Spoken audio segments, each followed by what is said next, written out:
The pristine white wedding dress, once filled with promises, now lay crumpled in the dust of Las Vegas, Nevada territory, 1876, along with Fiona Sullivan's dreams and dignity. Tears stained her cheeks as she sat alone on the church steps, the afternoon sun beating down mercilessly upon her uncovered head, her veil discarded beside her like the future she thought she'd have. The townsfolk had long since departed, their whispers and pitying glances fading with the church bells that had rung an hour before. Everyone had witnessed her humiliation standing at the altar, bouquet trembling in her hands, as minutes turned to an hour with no sign of her fiancé, William Porter. Only when Pastor Johnson had gently suggested they postpone did the truth arrive in the form of a hastily scrawled note delivered by William's younger brother. "He's gone to California. Left last night with the banker's daughter." Those words had shattered Fiona's world. 23 years of life, and everything she'd worked for gone. The small savings she'd contributed to their future home, the months of planning, even the dress she wore had been purchased with money she'd earned teaching at the schoolhouse. "Miss, you planning on spending the night there?" Fiona looked up, hastily wiping away tears with the back of her hand. A man sat atop a chestnut stallion, silhouetted against the setting sun. His face was shadowed beneath a wide-brimmed hat, but she could make out a strong jawline peppered with stubble. "I'm merely gathering my thoughts, sir," she replied stiffly, embarrassed to be found in such a state. He dismounted with the easy grace of someone who'd spent his life on horseback. As he stepped closer, she noticed his worn leather vest over a faded blue shirt, dusty boots, and the quiet confidence in his movements. This was no town-dwelling gentleman, but a man who lived by his wits on the frontier. "Folks in town are talking," he said, stopping a respectful distance away, "about the bride left waiting at the altar." Fresh humiliation washed over her. "Have you come to gawk as well?" she asked bitterly. He shook his head. "Name's Yates Caldwell. I own a ranch about 20 miles north of here." He removed his hat, revealing tousled dark hair and surprisingly kind blue eyes. "Thought you might need help." "I don't require charity, Mr. Caldwell," Fiona said, though her situation argued otherwise. She had nowhere to go. The small room she'd rented had been given up in anticipation of moving into William's house after the wedding. "Not offering charity, madam." His voice was deep and steady. "My ranch hand quit last week. I need someone who can cook decent meals and keep books straight. You look like an educated woman." Fiona raised her chin. "I'm the schoolteacher. Or I was, until the new one arrived from back east last week." He nodded thoughtfully. "Then you'll do just fine. Room and board plus wages." "You're offering me employment? Just like that?" "Yes, madam." Fiona narrowed her eyes. "Why would you offer a position to a stranger?" "Because you need somewhere to go, and I need help." He gestured around them. "Unless you've got better prospects here?" The church steps had grown cold beneath her.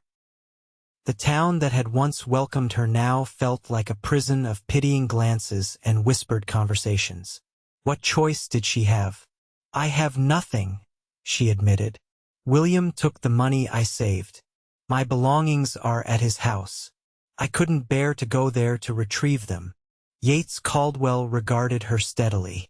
"You were left at the church with nothing," he said, then extended his hand. "You'll leave here with everything." Something in his tone, not pity, but a simple statement of intent, made her reach for his offered hand. "I'll need to collect my personal items," she said. "We'll handle that together," he replied. "No woman should face such a thing alone." An hour later, Fiona sat rigidly beside Yates Caldwell in his wagon, her few possessions packed in a trunk behind them. The collection of her things had been mercifully brief. William's house had been empty, and Fiona had gathered her books, clothes, and the small keepsakes from her parents with trembling hands. The wedding gifts had been left untouched. She wanted nothing from the people who had so quickly dispersed when her humiliation became apparent. As Las Vegas faded into the distance, Fiona stared straight ahead. The desert landscape stretched before them, painted in amber and crimson by the setting sun. She wondered if she had made a terrible mistake, riding off with a stranger. Yet something about Yates Caldwell's quiet demeanor reassured her. He hadn't pressed her with questions or empty condolences.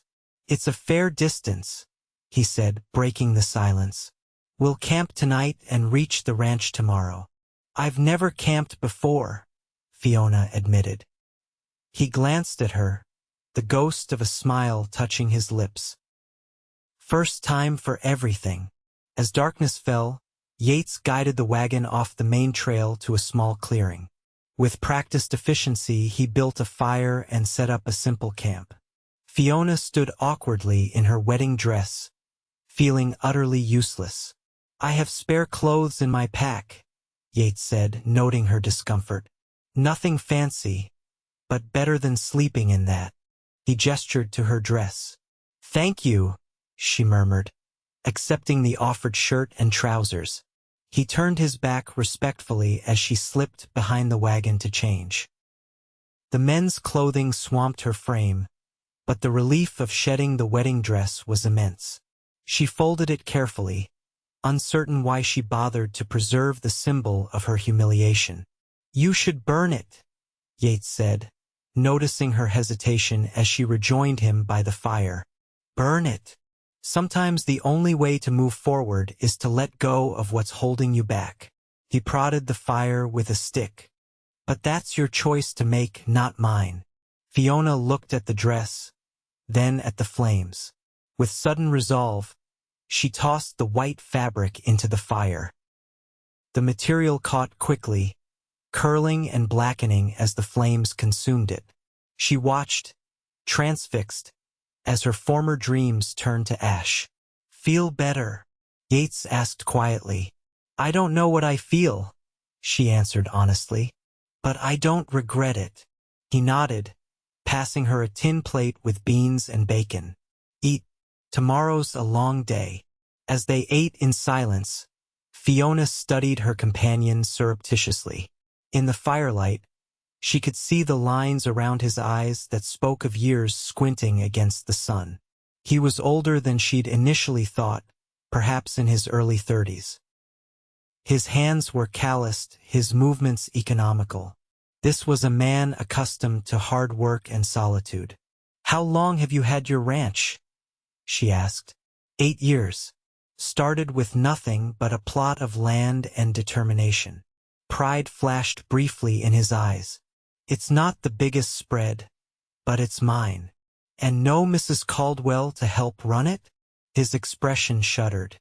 "No, there was someone once. She decided ranch life wasn't for her." He set his plate aside. "You should rest. I'll take first watch." Fiona accepted the blanket he offered and settled on the bedroll he'd prepared for her. Despite her exhaustion, sleep eluded her. She lay listening to the crackle of the fire and Yates's occasional movements as he kept vigil. The vastness of the night sky above made her feel small and insignificant, yet strangely free. For the first time since the disaster at the church, she allowed herself to weep silently, mourning not William's betrayal, but the loss of the future she had planned so carefully. Dawn came with startling swiftness, painting the desert in pale gold. Fiona woke to find Yates already packing the wagon, a pot of coffee bubbling over a small fire. "Sleep well?" he asked, handing her a tin cup. "Well enough," she lied, accepting the coffee gratefully. They broke camp efficiently, and soon were back on the trail. As the sun climbed higher, Yates pointed out landmarks, a distinctive rock formation, a lone cottonwood tree that somehow survived in the harsh landscape. "There," he said finally as they crested a rise. "Caldwell Ranch." Below them stretched a modest spread, a sturdy log house with a stone chimney, a barn, corral, and several outbuildings. A creek glittered in the sunlight, its banks lined with cottonwoods. Fields of alfalfa spread outward from the water source, and in the distance, cattle grazed on the scrubby grassland. "It's lovely," Fiona said, surprised by her own sincerity. Yates's expression softened with pride. "It's home." As they approached, Fiona noticed a thin spiral of smoke rising from the chimney. "I thought you lived alone?" "Mrs. Donovan comes in 3 days a week to help with cooking and cleaning. Must be her day." He guided the horses toward the house. "She'll be pleased to have another woman around." Mrs. Donovan proved to be a formidable woman in her 60s, with iron-gray hair and shrewd eyes that missed nothing.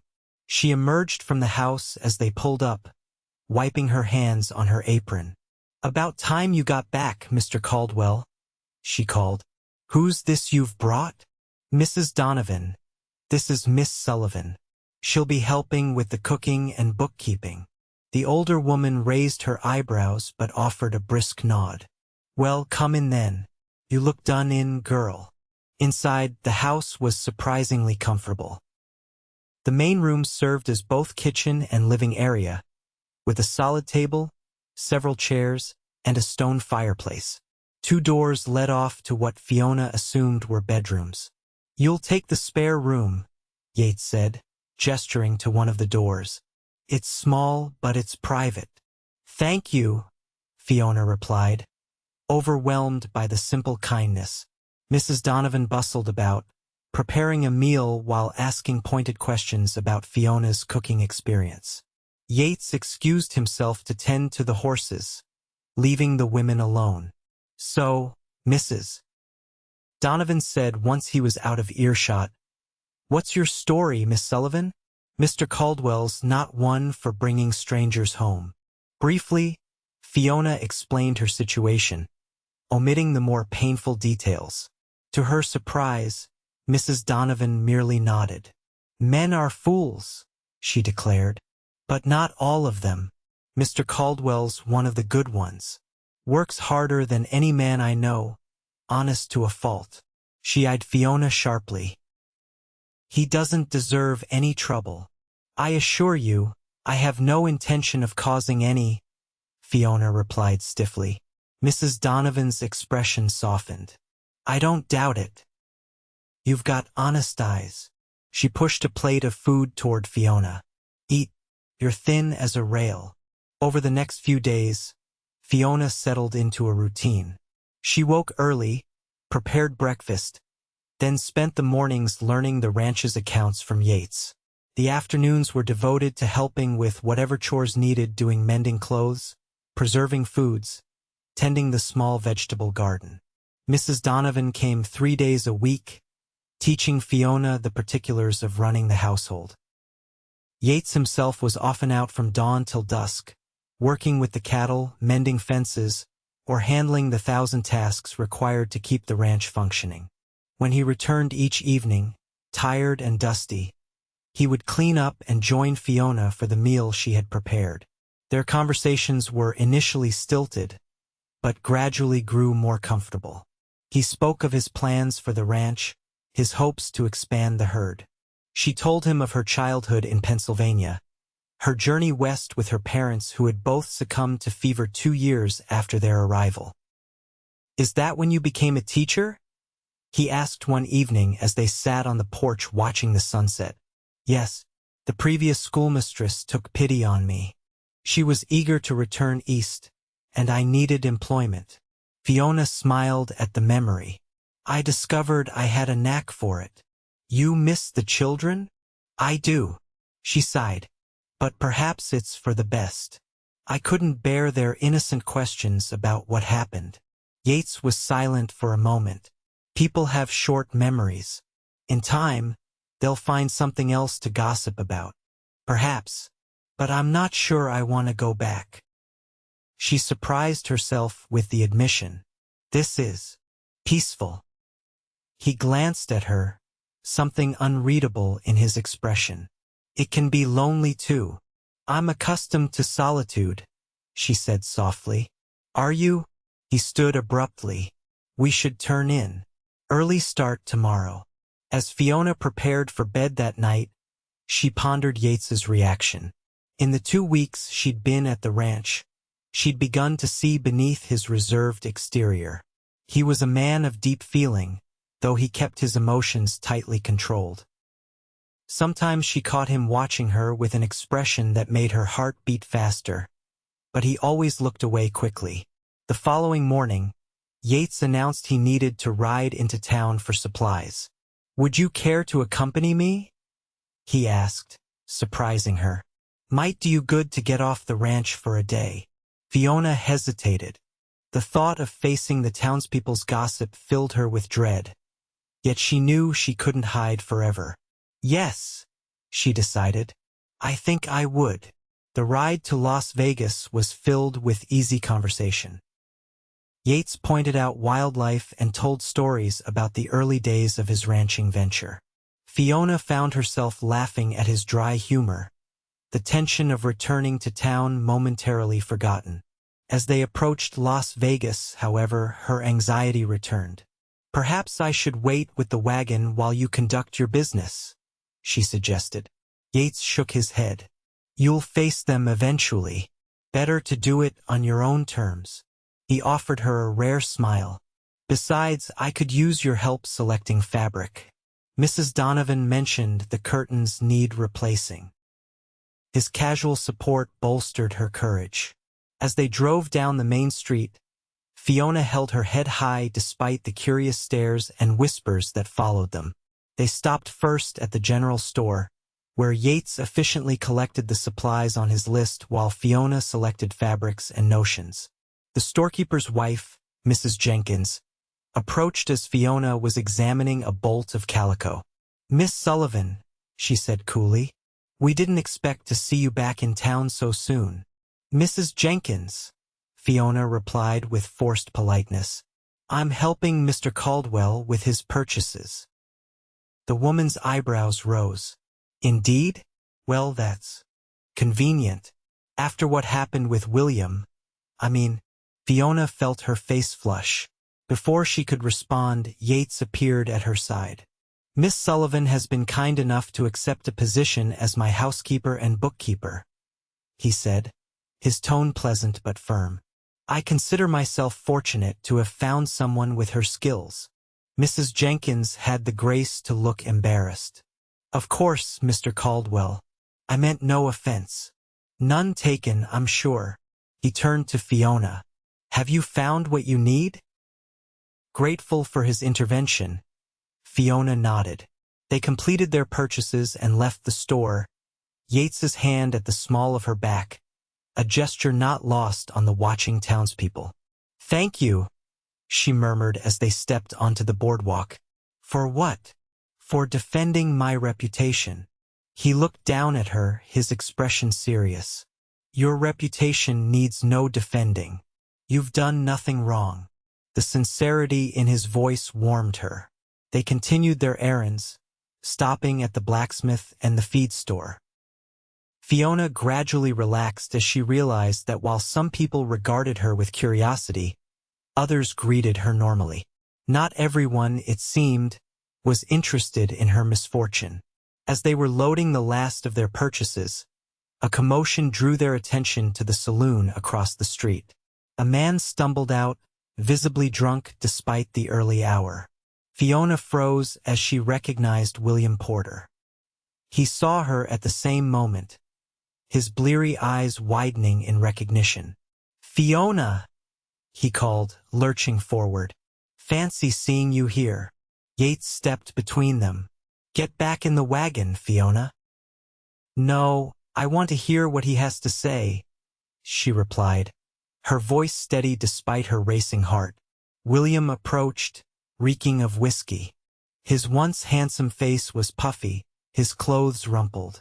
"Heard you found yourself a new protector," he sneered, looking Yates up and down. "Didn't take long, did it?" "You left me at the altar," Fiona said quietly. "You have no right to judge my choices." "Left you?" William laughed bitterly. "You should thank me. Saved you from a lifetime with a failure." He gestured sloppily at himself. Turns out the banker's daughter wasn't interested in a man with empty pockets either. "You're drunk, Porter," Yates said evenly. "Go sleep it off." William's face darkened. "Don't tell me what to do, Caldwell. Everyone knows your ranch is barely scraping by." Fiona saw Yates's jaw tighten, but his voice remained calm. "That's enough. We're leaving." "Sure, run away," William taunted. "Take my leavings. She's nothing special anyway." It happened so quickly Fiona barely registered the movement. One moment William was sneering. The next, he was sprawled in the dirt, blood trickling from his nose. Yates stood over him, flexing his hand. "Don't ever speak about Miss Sullivan that way again," Yates said, his voice dangerously soft. "Now get up and walk away before I forget I'm a gentleman." William scrambled to his feet, hatred in his eyes but sense enough to retreat. A small crowd had gathered to watch the confrontation, and Fiona felt their speculative gazes. "Come on," Yates said gently, taking her elbow. "Let's go home." The word home sent an unexpected pang through Fiona's heart. In just 2 weeks, she had come to think of the ranch as home, a place of safety and growing contentment. They rode in silence for several miles, Fiona lost in thought. Finally, she spoke. "You shouldn't have hit him." "Probably not," Yates agreed. "But I'd do it again." "Why?" He kept his eyes on the road. "No man with any decency speaks to a woman that way." "Is that the only reason?" she pressed. Yates glanced at her, something vulnerable in his eyes before he looked away. What other reason would there be? The question hung between them, unanswered. Back at the ranch, they fell into their routine, but something had shifted. Fiona found herself watching Yates when he wasn't looking, noticing the way sunlight caught in his hair, how his rare smiles transformed his face. She wondered what it would be like to be held by him, to feel those strong, calloused hands on her skin. Such thoughts were inappropriate for a woman in her position, she knew. Yet she couldn't deny the growing attraction she felt toward this quiet, honorable man who had offered her sanctuary when she needed it most. For his part, Yates seemed increasingly aware of her presence. Their fingers brushed when passing dishes at dinner, lingering a moment too long. He brought her wildflowers one evening, claiming offhandedly that he thought they might brighten the table. When she sang softly while working, he would stop to listen, a look of such longing on his face that it made her breath catch. A month after her arrival at Caldwell Ranch, Fiona received a letter from the school board in Las Vegas. The new teacher had proven unsuitable, and they wished to know if she would consider returning to her position. "Will you go?" Yates asked when she showed him the letter, his tone carefully neutral. Fiona studied his face. "Would you like me to stay?" "This is your decision," he said. "You've more than repaid any debt you might have felt for my help. You're free to choose your path." "That doesn't answer my question," she persisted. Yates looked away, his hands restless on the table. "I've grown accustomed to your company. Is that all?" His eyes met hers, and the emotion in them took her breath away. "No," he admitted roughly. "That's not all." Before either could say more, the sound of approaching horses interrupted them. Yates moved to the window, his expression changing to one of alarm. "Riders coming fast. 6 men." He grabbed his rifle from above the fireplace. "Stay inside." "Yates, what? Just stay inside, Fiona. Please." He strode out, rifle in hand, as the riders thundered into the yard. From the window, Fiona could see William Porter among them, along with several rough-looking men she didn't recognize. "Caldwell," William shouted. "Get out here." Yates stepped onto the porch, his stance relaxed but alert.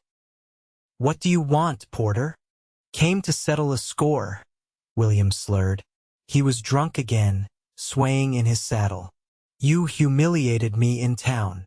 "You did that to yourself," Yates replied evenly. Now take your friends and leave my property. One of the other men spat. Ain't that simple? Porter here says you stole his woman. Yates's laugh was without humor. Is that what he told you? That he didn't abandon her at the altar and run off with another woman? William's face contorted with rage. Shut your mouth. Boys, let's teach this rancher some manners. As the men dismounted, Fiona's fear crystallized into resolve. She grabbed Yates's spare pistol from the drawer where he kept it and hurried outside, ignoring his earlier instruction. That's far enough, she called, raising the gun with more confidence than she felt. The men paused, surprised by her appearance.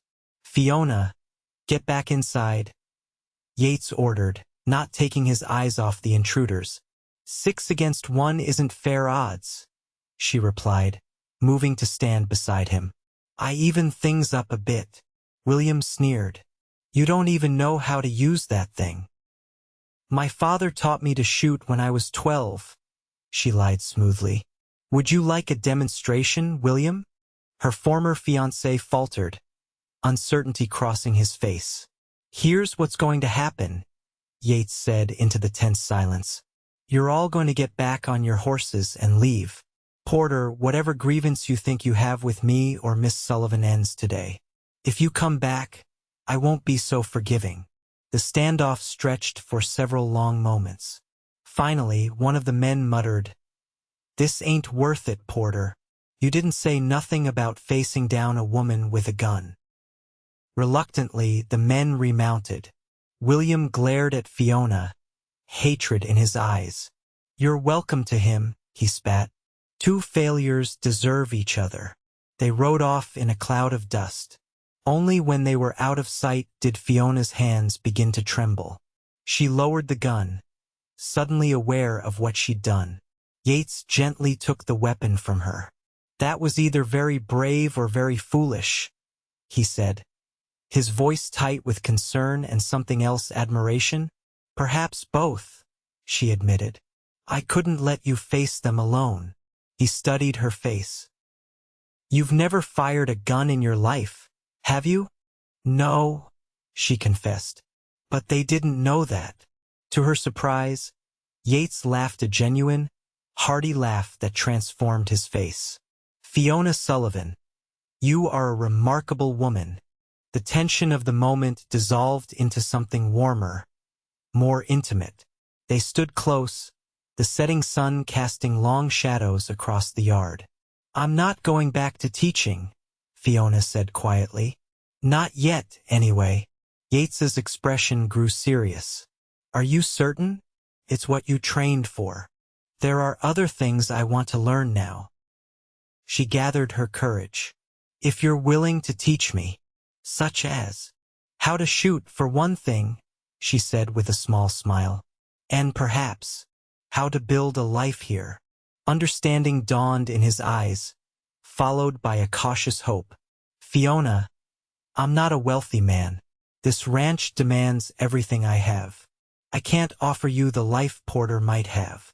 I don't want what William offered, she said. I want something real. Yates's hand came up to touch her cheek, his calloused fingers surprisingly gentle. I've wanted to do this since the moment I found you on those church steps, he murmured, and then his lips were on hers.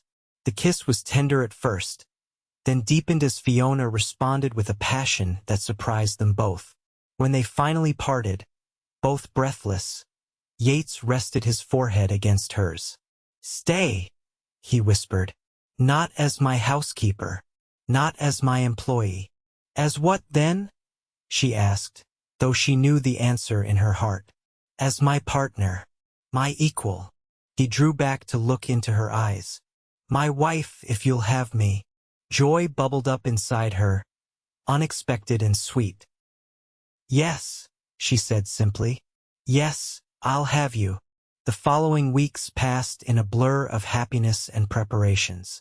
Word spread quickly about their engagement, and to Fiona's surprise, many of the townspeople came to offer congratulations. Mrs. Donovan wept with joy when they told her. then immediately began planning the wedding feast. They were married on a perfect autumn day, with the mountains painted gold and crimson behind them. The ceremony was held at the ranch with Pastor Johnson officiating. Mrs. Donovan and several neighboring ranchers served as witnesses. Fiona wore a simple blue dress that Yates said matched her eyes, with wildflowers in her hair instead of a veil. "I now pronounce you husband and wife," Pastor Johnson declared. "Mr. Caldwell, you may kiss your bride." As Yates's lips met hers, sealing their vows, Fiona felt a sense of rightness and belonging that had eluded her all her life. This was no fairy tale romance, but something stronger, built on mutual respect and genuine affection. The small gathering celebrated late into the evening, with music and dancing under the stars. When the last guests had departed, Yates led Fiona back to the house, their house now. "Welcome home, Mrs. Caldwell," he said softly, lifting her into his arms to carry her across the threshold. Later, as they lay entwined in the darkness, Fiona traced the contours of her husband's face with gentle fingers. "I never thanked you properly," she whispered. "For what?" "For finding me that day. For saying what you did." Yates caught her hand and pressed a kiss to her palm. "What did I say?" "You said I was left at the church with nothing, and that I'd leave with everything." She smiled in the darkness. "You were right. I meant it," he murmured against her skin. "Everything I have is yours. Everything I am is yours. And everything I am is yours," she replied, sealing the promise with a kiss. The years that followed brought challenges and joys in equal measure. The ranch prospered under their combined efforts, Yates's practical knowledge complemented by Fiona's head for figures and organization. They expanded the herd, added to the house, and gained a reputation for fair dealing and hospitality. 2 years after their wedding, Fiona gave birth to a son they named James, after Yates's father. A daughter, Eleanor, followed 18 months later. The children thrived in the freedom of ranch life, growing strong and capable under their parents' loving guidance.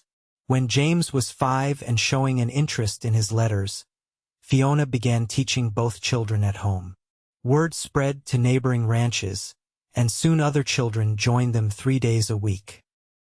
Without planning to, Fiona found herself running a small school from her front room, combining her love of teaching with her life as a rancher's wife. William Porter left Las Vegas shortly after Fiona and Yates married, heading west to California as he'd once planned. Occasionally news of him reached them. He'd found work as a clerk, had married and divorced, had run afoul of creditors. Fiona felt only a distant pity for him and gratitude for her narrow escape. One evening, nearly 10 years after that fateful day at the church, Fiona and Yates sat on their porch watching the sunset. Their children played nearby, their laughter carrying on the evening breeze. Yates's arm was around her shoulders, her head resting comfortably against him. "Do you ever regret it?" he asked suddenly. "Choosing this life with me?" Fiona looked up at him, surprised. Though his hair now showed threads of silver and the lines around his eyes had deepened, he was more handsome to her than ever. "Never," she said firmly. "Not for a single moment. Even when the creek flooded and we lost half the new calves. Or when the drought came and we ate beans for 3 months straight." She smiled. "Even then," she took his hand, linking their fingers together. "This life, our life, is everything I could have wished for. We've built something good here," Yates said, his voice rough with emotion as he gazed out at their land, their home, their children. "Yes," Fiona agreed. "Something real."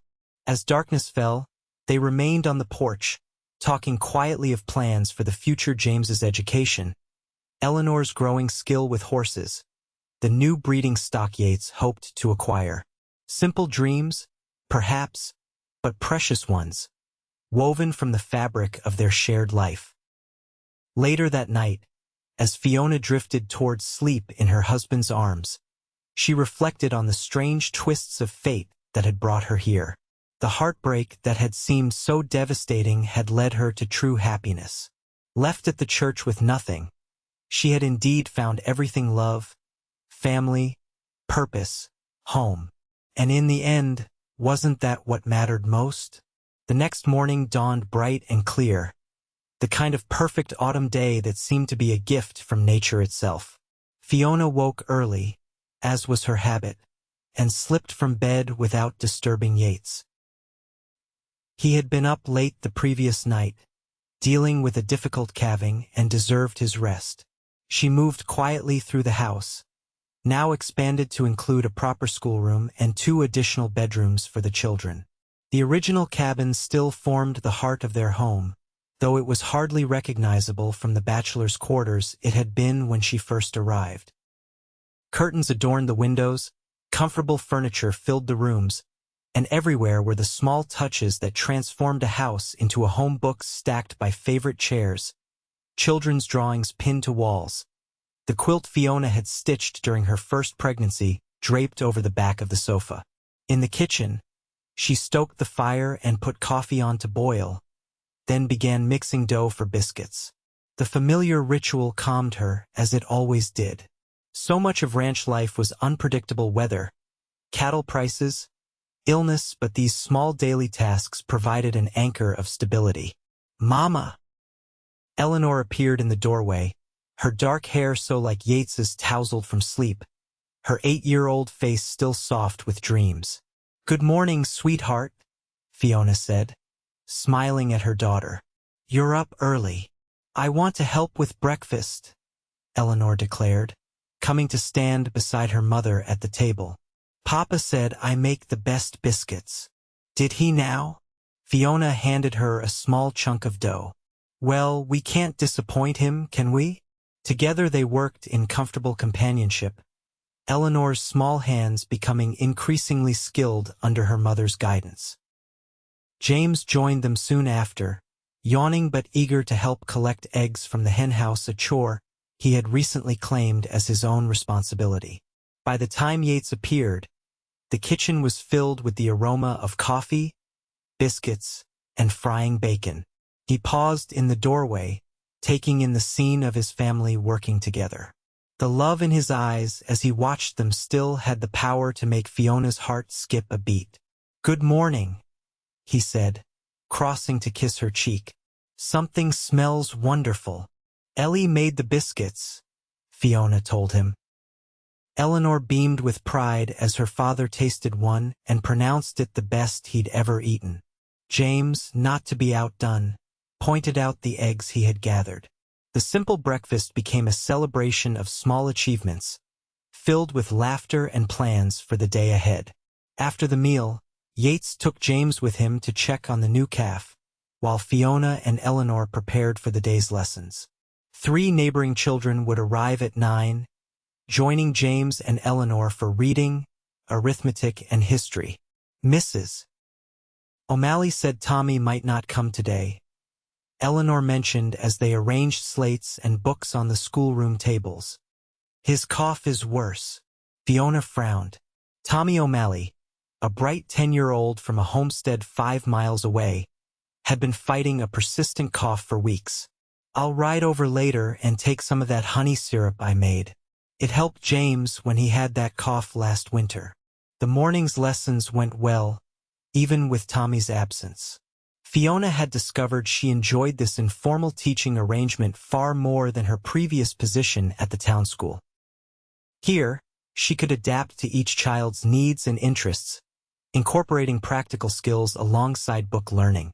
Today's history lesson about pioneer settlers led naturally into a discussion of native plants used for medicine, which then became an impromptu nature walk to identify specimens growing near the house. After the neighboring children departed at noon, Fiona packed the honey syrup and some fresh biscuits, then saddled her mare for the ride to the O'Malley homestead. Eleanor begged to come along, and Fiona agreed, knowing her daughter's sunny presence would cheer Tommy. The ride was pleasant, the afternoon sun warm on their backs as they followed the winding trail through stands of pine and across open meadows. Eleanor chattered happily about the wild mustangs Yates had spotted in the high country, and how she hoped he would catch one for her when she was older. "Your father says you need more experience before taking on a Mustang," Fiona reminded her. "They require a special touch." "I know," Eleanor sighed, "but I'm practicing every day with Daisy. Papa says I have a natural seat." Fiona smiled at her daughter's determination. Eleanor had inherited Yates's affinity for horses, along with his quiet stubbornness. At 8, she already rode better than many adults. The O'Malley homestead came into view, a modest cabin with a newly built barn and carefully tended fields. Sarah O'Malley was hanging laundry when they arrived, her face lighting with welcome at the sight of visitors. "Fiona, Eleanor, what a lovely surprise," she called, setting down her basket of clothes. Fiona dismounted, helping Eleanor down before embracing her friend. The two women had formed a bond over the years, both of them raising families in the challenging frontier environment. "We brought something for Tommy's cough," Fiona explained, producing the jar of syrup. Eleanor was worried when he didn't come for lessons. Sarah's smile dimmed slightly. "He's not improving as I'd hoped. Come in and see him. Your visit will cheer him." Inside the cabin, they found Tommy propped up in bed, his face pale but his eyes brightening at the sight of Eleanor. The children were soon engaged in a game of checkers while the women talked quietly nearby. "I'm concerned, Fiona," Sarah admitted. "The cough seems deeper now, and he had fever again last night." Fiona frowned. "Has Dr. Martin been out to see him?" "He came last week. Left some powders that haven't helped much." Sarah twisted her hands anxiously.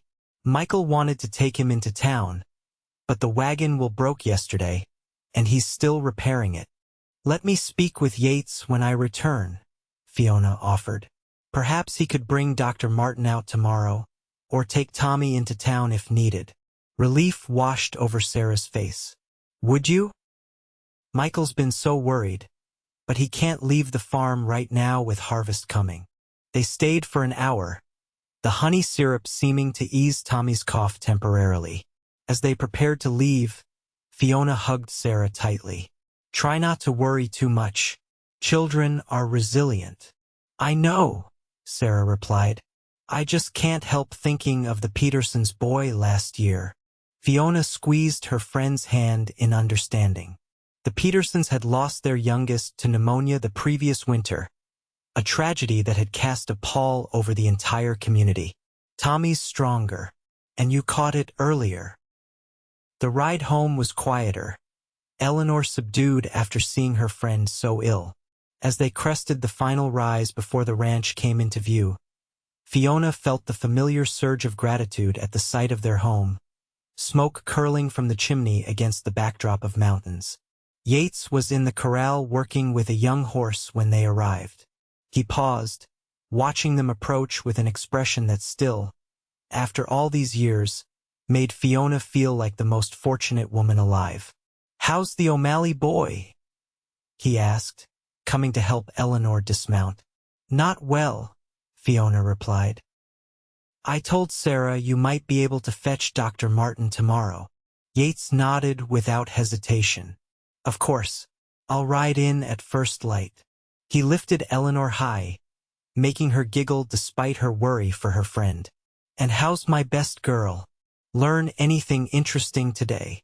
As Eleanor launched into a detailed account of their nature walk, Fiona unsaddled her mare, her thoughts turning to the evening ahead. It was their anniversary 10 years since that simple ceremony in the yard. She had prepared a special dinner, and Mrs. Donovan had taken the children last week to help them create gifts in secret. The afternoon passed quickly in a flurry of chores and meal preparation. By the time the sun began to set, the table was laid with their best dishes, candles waiting to be lit. The children had bathed without complaint, understanding the significance of the day. When Yates entered the house after finishing his work, he stopped in surprise at the transformation. "What's all this? "Happy anniversary, Papa!" James and Eleanor cried in unison, rushing to present their carefully wrapped gifts. Emotion crossed Yates's face as he gathered the children in his arms. "Is that today?" he asked, catching Fiona's eye over their heads with a wink that told her he hadn't forgotten. 10 years, she confirmed, coming to join the family embrace. The evening that followed was one Fiona knew she would treasure forever. The children had carved a small wooden box for their father and embroidered a handkerchief for their mother, both items showing remarkable skill for their ages. Yates presented Fiona with a delicate silver locket containing tiny portraits of James and Eleanor, painted by the traveling artist who had stayed with them the previous month. "It's beautiful," she whispered, tears pricking her eyes as he fastened it around her neck. "Not as beautiful as the woman wearing it," he replied, his voice husky. Later, after the children were tucked into bed with extra kisses, Yates produced a bottle of fine whiskey and 2 glasses. They sat before the fire, as they had on so many nights, talking of the day's events and plans for the future. "I have something else for you," Yates said, reaching into his pocket. "Something I've been saving for." He placed a small velvet pouch in her hand. Inside, Fiona found a gold band set with a small but perfect diamond. "Yates," she breathed, "it's exquisite. I wanted to give you a proper ring," he explained. "When we married, I could only afford the plain band, which I treasure," she assured him, touching the simple gold circle she'd never removed. "But this is lovely." He took the diamond ring and slipped it onto her finger beside her wedding band. 10 years ago, I promised you everything. I'm still working on delivering on that promise." "Oh, Yates." Fiona set aside her glass to frame his face with her hands. "Don't you understand? You fulfilled that promise the moment I agreed to stay. Everything I could ever want is right here, you, our children, this life we've built together." The kiss they shared was tender, filled with a decade of shared experiences, joys and sorrows, triumphs and challenges, the daily rhythms of a life entwined. "I love you, Fiona Caldwell," Yates murmured against her lips, "more with each passing day." "And I love you," she replied, "my cowboy who promised me everything." They stayed by the fire late into the night, reminiscing about their first meeting, their wedding day, the births of their children. The conversation meandered through a decade of memories, sometimes punctuated by laughter, occasionally by comfortable silences. "Do you remember that first night, when we camped on the way to the ranch?" Fiona asked. "I was terrified, though I tried not to show it." "I knew," Yates admitted with a smile. "You were the bravest woman I'd ever met, sitting there in my 2 big clothes, trying not to tremble." "I wasn't brave," she countered. "Just desperate." "No," he said, suddenly serious. "You were brave. You still are. Takes courage to start over, to trust again after being hurt. I admired that about you from the beginning." His words warmed her more than the fire. "It was easy to trust you," she said softly. "You never gave me reason to doubt." The next morning, Yates rode to town as promised to fetch Dr. Martin for Tommy O'Malley. The doctor confirmed what Sarah had feared: pneumonia had set in. For the next week, the entire community rallied around the O'Malleys. Women took turns sitting with Tommy, bringing food and helping with chores. Men ensured the O'Malley fields were harvested and their livestock tended. Fiona spent many hours at the O'Malley cabin, often bringing Eleanor along to keep Tommy's spirits up. The girl showed remarkable patience, reading to her friend or simply sitting quietly beside him when he was too weak for games. On the 7th day, the fever broke. Dr. Martin, making his 3rd visit, pronounced Tommy on the mend, though cautioned that recovery would be slow. The relief that swept through the community was palpable, a reminder of how connected their lives had become in this isolated place. As autumn deepened toward winter, the Caldwell ranch prepared for the coming cold.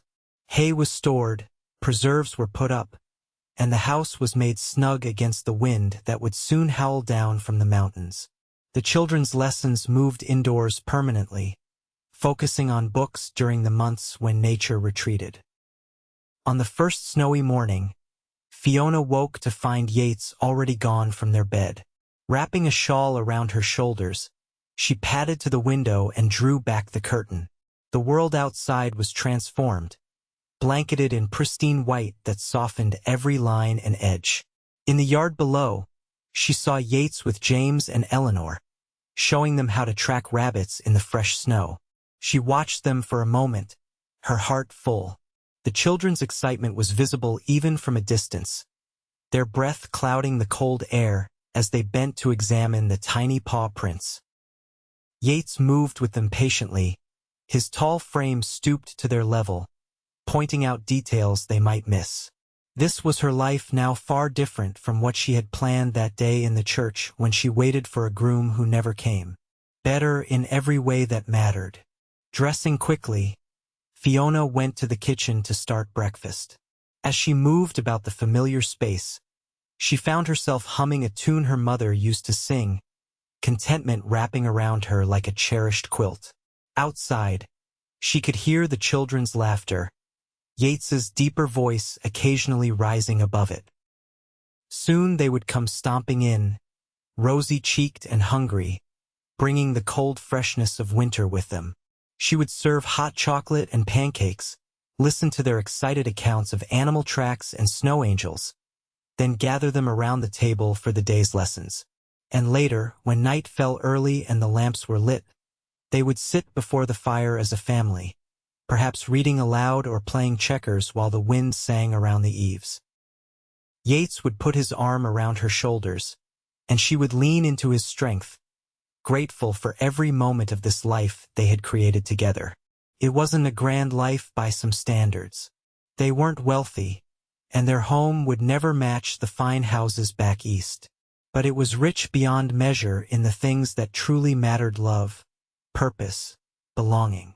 Fiona paused in her breakfast preparations, her hand going to the locket at her throat, then to the rings on her finger. Left at the church with nothing, she had indeed gained everything, just as Yates had promised on that fateful day when he found her sitting alone on the church steps. And in the stillness of the winter morning, with snow falling gently outside and the voices of her family drifting through the crisp air, Fiona Sullivan Caldwell knew with absolute certainty that she had found her perfect happiness.